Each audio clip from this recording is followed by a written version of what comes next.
సబ్జా juice. First ice ముక్కలు వేసుకుందామండి. Ice ముక్కలు వేసుకున్నాక తర్వాత జీరా పౌడర్ అండి. జీరా పౌడర్ 1 స్పూన్ జీరా పౌడర్. ఓ చాలా టేస్టీగా వస్తుందండి. తర్వాత లెమన్,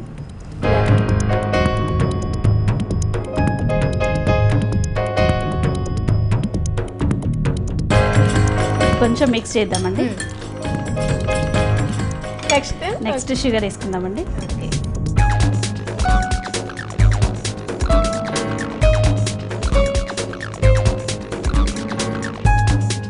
తర్వాత కొన్ని వాటర్ వేసుకుందాం, నార్మల్ వాటర్.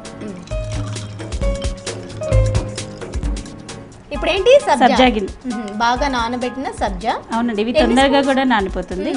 ఇది ఎంత ఎక్కువ వేసుకుంటే అంత ఓకే ఓకే చాలా బాగుంటుంది. అది మన ఇష్టం అన్నమాట. మన ఇష్టం. రైట్, దీన్ని మనం ఒకసారి కలుపుకుందాం. కలుపుకోవాలి.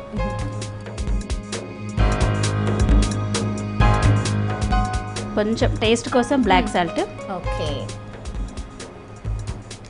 బ్లాక్ సాల్ట్ అలానే నార్మల్ సాల్ట్ కూడా యాడ్ చేసుకోవాలి.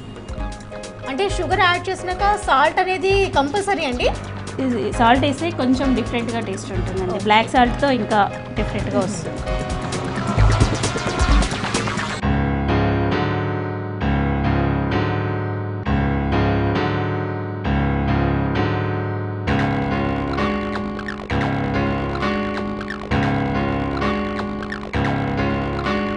ఇలాంటిది మాత్రం సమ్మర్లో మీరు అయితే అస్సలు మిస్ చేసుకోవద్దండి.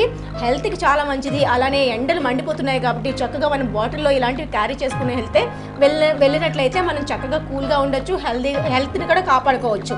చాలా మంచి రెసిపీ అండి. మీరు కూడా ఇంట్లో వెంటనే ట్రై చేసి చూడండి.